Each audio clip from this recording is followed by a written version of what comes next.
I want you to picture something. A glass of milk, fresh, cold, completely ordinary. The kind of thing you pour into your tea or your cereal or your coffee without thinking about it once. Now I want you to hand that glass to an adult human being from 7,000 years ago. Not to a child. Children were fine with milk, they always have been. To a healthy, capable, fully grown adult. A Neolithic farmer on the coast of what is now Croatia, or a wealthy official in Egypt, or a warrior on the Mongolian steppe. And I want you to watch their reaction. They would not drink it. Not because they didn't want to, because they couldn't. Because to the overwhelming majority of adult humans who have ever lived, a glass of fresh milk was a digestive problem. The genetic mutation that allows most adults today to digest lactose, the sugar in milk, is called lactase persistence. And it is not ancient. It's a relatively recent development in human biology. And it spread, scientists think, precisely because of something people had already figured out how to do with milk before their bodies evolved to handle it raw. They figured out how to rot it, carefully, on purpose, in a way that transformed it into something completely different. Something that unlocked the nutrition of an animal's milk without the digestive disaster that came with drinking it straight. Something that could be stored and transported and traded. Something that may have reduced infant mortality, allowed populations to expand, and helped humans colonize parts of the planet that would otherwise have been too harsh to survive in. They invented cheese. And cheese was not, I want to be very clear about this from the start, a luxury. It was not a treat invented for dinner parties. It was a survival technology, one of the most consequential food technologies humans have ever developed. And the story of where it came from takes us to places the standard cheese story never goes. I'm Alexandra. Welcome to the Hidden Life of Things, everyday history for anyone who's ever looked at something ordinary and wondered, how did this actually get here? Let me explain the lactose situation properly, because I think it's the most counterintuitive fact in the whole history of food, and it completely reframes everything that follows. All mammal babies, including human babies, produce an enzyme called lactase. Lactase breaks down lactose, the sugar in milk, so infants can digest their mother's milk. Completely logical, essential for survival. But in most mammals, including most humans throughout most of history, lactase production stops dramatically after weaning. The body essentially decides, you're grown now, you don't need milk, we're turning this off. Lactase persistence, keeping that enzyme running into adulthood, is a genetic mutation. And it's not old. Geneticists think it spread significantly in certain human populations only in the last few thousand years in response to the availability of dairy animals. Which creates a situation that I find strange. Humans were keeping goats and sheep and cattle, milking them regularly for potentially thousands of years before most adults had evolved the ability to drink that milk without problems. So what were they doing with it? They were fermenting it, letting bacteria work on it, removing or breaking down the lactose through microbial action before they consumed it. The fermentation process that produces yogurt, kefir, and cheese dramatically reduces the lactose content. The bacteria involved in cheese making essentially do the digestive work that the human gut couldn't do itself. Cheese is, in a very literal sense, pre-digested milk. The microbes break down the sugars so you don't have to. So the people making cheese 7,000 years ago weren't making a delicacy. They were solving a biological problem, finding a way to access the fat, protein, and calcium of an animal's milk without the consequences of drinking it raw. Here's the funny part. They didn't know any of this. They didn't know what lactose was. They had no concept of bacteria. They couldn't explain why the fermented version didn't cause problems when the fresh version did.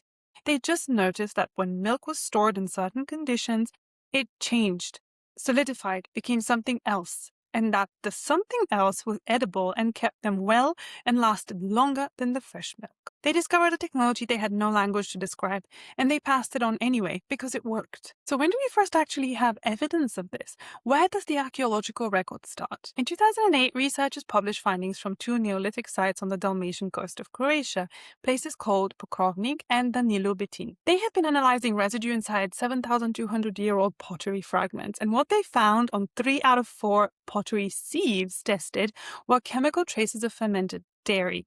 Not fresh milk, fermented, processed, separated dairy, the molecular fingerprint of cheese. A sieve is not a storage vessel. A sieve is a processing vessel. The specific thing you need a sieve for in dairy production, the thing that requires straining, is separating curds from whey, which is cheese making. These people 7,200 years ago were making specialized pottery equipment for cheese production. Cheese was important enough to them that they developed dedicated kitchenware for it. This is the earliest documented evidence of cheesemaking in the Mediterranean, 7,200 years ago. And here's the detail that makes it even more interesting.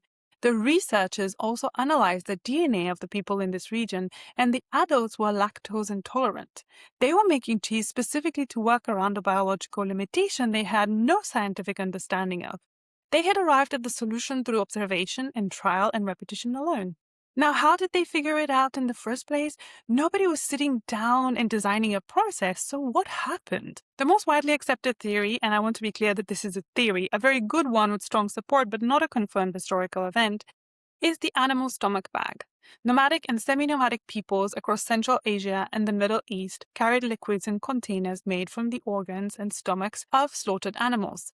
It sounds alarming by modern standards, but it was completely practical. Animal stomachs are watertight, flexible, light, and available wherever you're killing animals anyway. And here's the key thing. The stomach lining of a calf or a lamb contains rennet, enzymes that in the living animal help the newborn digest its mother's milk. If you fill one of those stomach bag containers with fresh milk and carry it on a warm day, the heat combined with the residual rennet in the lining curdles the milk. It separates into a solid mass and a liquid. You open your container expecting a drink and find something completely different, something you've never seen before. Does someone try it? Almost certainly. Eventually, someone does. Maybe out of hunger, maybe out of curiosity, and finds that the solid lump is edible, doesn't cause the problems that fresh milk causes, and actually stays good for days, weeks even, in a way that fresh milk absolutely does not. That accident, or something very much like it, is probably where the whole story starts. This is the part where we go to Egypt, and this is the part where cheese stops being just a food story and becomes something much stranger. The year is around 1290 or 1213 BCE. The city of Memphis, the capital of Lower Egypt at the time, one of the most powerful cities in the ancient world, a man named Thutmose lived here. And he was not a minor figure. He was mayor of Memphis, military chief of staff, overseer of the royal treasury, royal scribe under not one but two pharaohs, Seti I and Ramesses II. And eventually, after his death, he was elevated to high priest of the god Amun. Thutmose was, in the language of his time, an extremely big deal. His tomb was first found in 1885. Treasure hunters got there before archaeologists, as they often did, and took most of what was valuable. And then the desert did what deserts do. The sands shifted, the tomb disappeared. It was lost for over a century, not misplaced in an archive, physically swallowed by the Egyptian desert. In 2010, it was rediscovered, and during excavations in 2013 and 2014, archaeologists found something the original looters had completely missed. Broken jars buried in the sand, and inside one of them a solidified off-white crumbly mass wrapped in canvas fabric. They analyzed it using mass spectrometry, a technique that identifies substances by their molecular composition. A team of Italian and Egyptian researchers identified it as cheese, made from a mixture of sheep and goat milk, possibly some cattle milk too. Well, the solidified remnant of what had once been cheese, 3,200 years of desert heat and alkaline sand, had altered the chemistry considerably. It is the oldest solid cheese ever found, not traces of cheese in a pottery sieve, not molecular evidence of cheese making. Actual physical, you could theoretically hold it, solid cheese, 3,200 years old. Missed by grave robbers, lost under sand for a century, found in the tomb of one of the most powerful officials in ancient Egypt. This is extraordinary enough on its own, but here's where it gets a little bit dark.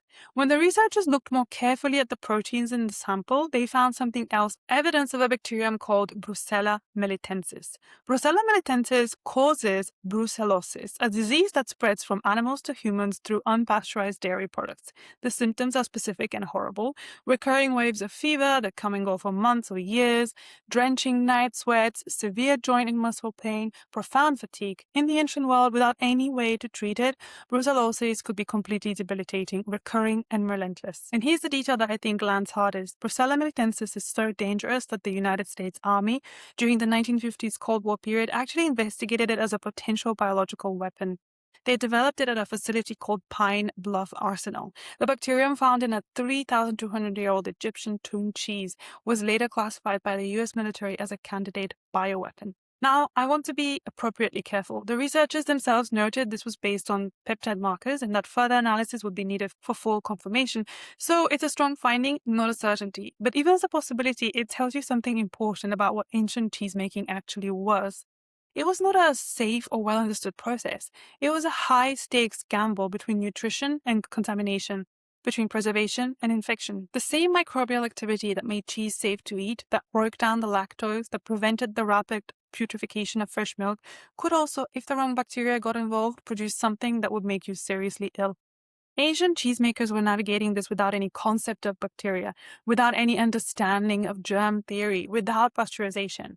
They were managing microbial communities through observation and tradition alone. Sometimes it worked, and sometimes the mayor of Memphis's favorite cheese was killing him. Let's go somewhere completely different now.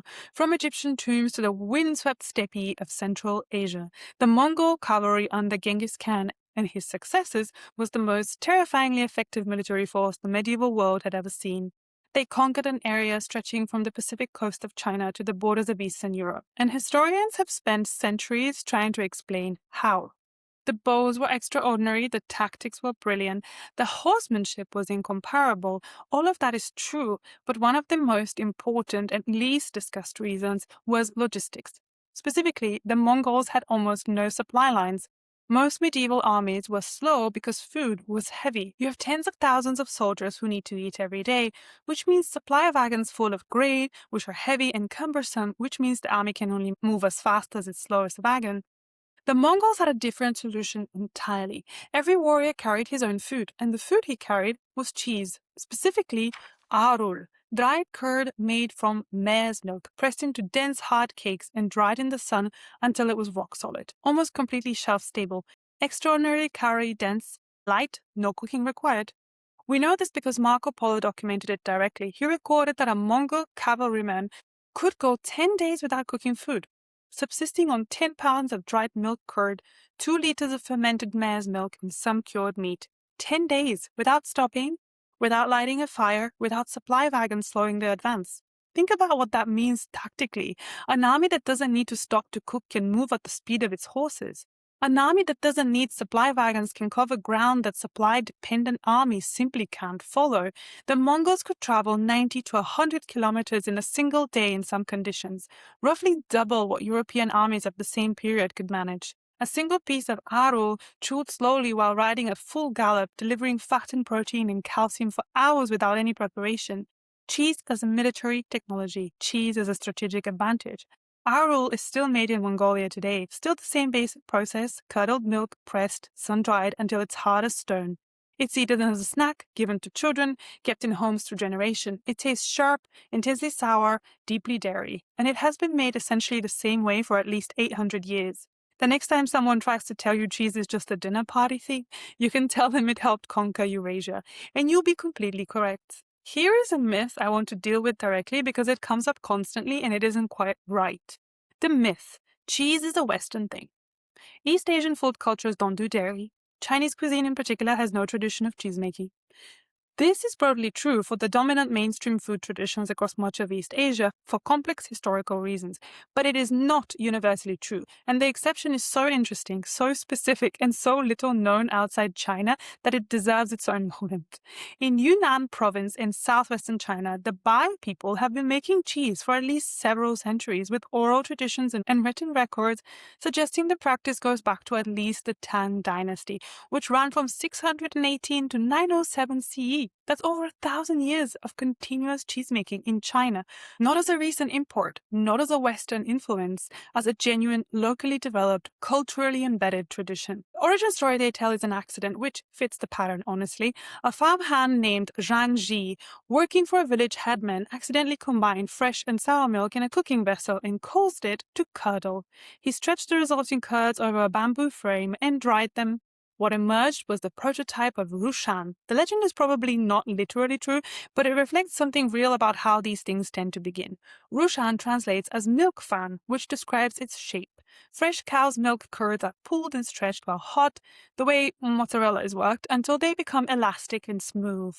Then they're stretched into thin sheets and wrapped around long bamboo sticks, hung until they're dry and slightly leathery. And then it gets cooked. Rushan is grilled over charcoal until it softens and browns, or deep fried until it turns golden and puffy. Sweet vendors in Yunnan serve it on skewers, sometimes coated with sweet rose petal jam. The province is famous for its roses, or with chili and salt. It is a street food eaten walking around a market in China. A cheese on a stick over a charcoal grill sprinkled with rose jam. I find this image so unexpected and so wonderful that I want you to sit with it for a second. There is also rubing, a firmer pressed fresh cheese traditionally made from goat's milk with a texture similar to paneer or firm tofu. It holds its shape when fried in a wok, which makes it ideal for cooking. It's layered with cured local ham cooked with vegetables, eaten at festivals and family gatherings. Sun Lizu, a Bai cheesemaker in Dali, who was interviewed about this tradition, said simply, rubing and rushan are integral to our daily lives, artisanal products passed down from our ancestors. The story of cheese is a global story. It was made in Croatia before writing existed.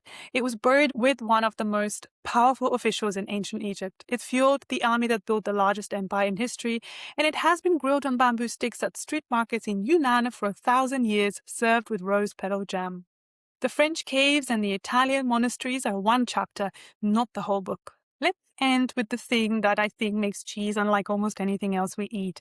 Cheese is alive, not poetically, literally. A piece of aged cheese contains trillions of living microorganisms, bacteria, molds, yeasts that are actively working, metabolizing, transforming the material around them.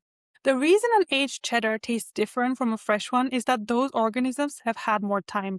The reason Roquefort has that specific sharpness is the particular Penicillium roqueforti mold cultivated in its caves. The reason every batch of an artisan cheese is slightly different is that every microbial community is slightly different.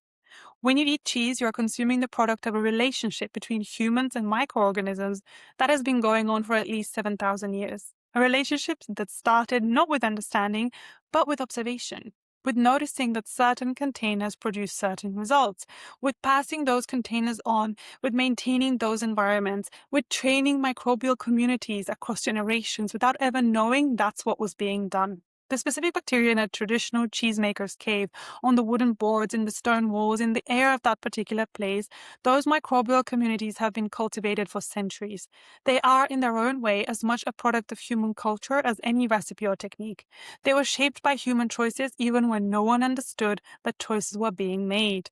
You are the beneficiary of 7,000 years of that accumulated, accidental, inherited knowledge. Of Neolithic farmers on a Croatian coastline pressing milk through clay sieves, of an Egyptian official who apparently loved cheese enough to be buried with it, of Mongolian warriors packing curdled curd before a campaign that will reshape the map of the world, of Bai cheesemakers in Yunnan stretching warm curds over bamboo sticks at dawn, the way their ancestors did 1,000 years ago.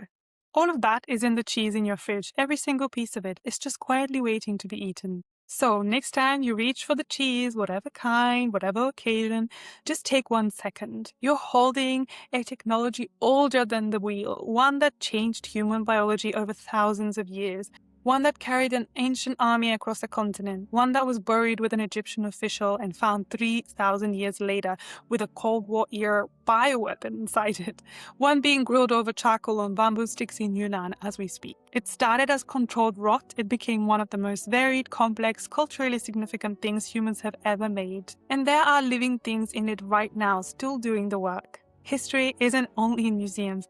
Sometimes it's in your fridge, and it's been there longer than you think. If this made you look at your cheese differently, perfect. That's always the point. The Hidden Life of Things is on Spotify, Apple Podcasts, and wherever you listen. A follow or a like really helps, and if you know someone who is very serious about their cheese, send this to them. They'll love knowing the full story. And here's your clue for next time. It can open the world or close it. For most of history, it was handed to some people and deliberately kept from others, and the people it was kept from were told often that they simply couldn't, that it wasn't possible for them, that they should accept a smaller version of the world. A 15-year-old boy decided that wasn't true. He sat in a workshop with a pointed metal tool almost identical to the one that had taken his own sight when he was 3 years old, and he built a system that worked. Not just worked, was elegant, was better in its own way than what came before. The institution where he worked banned it. His students learned it in secret. What did he make? Stay curious. I'm Alexandra, and I'll talk to you next week.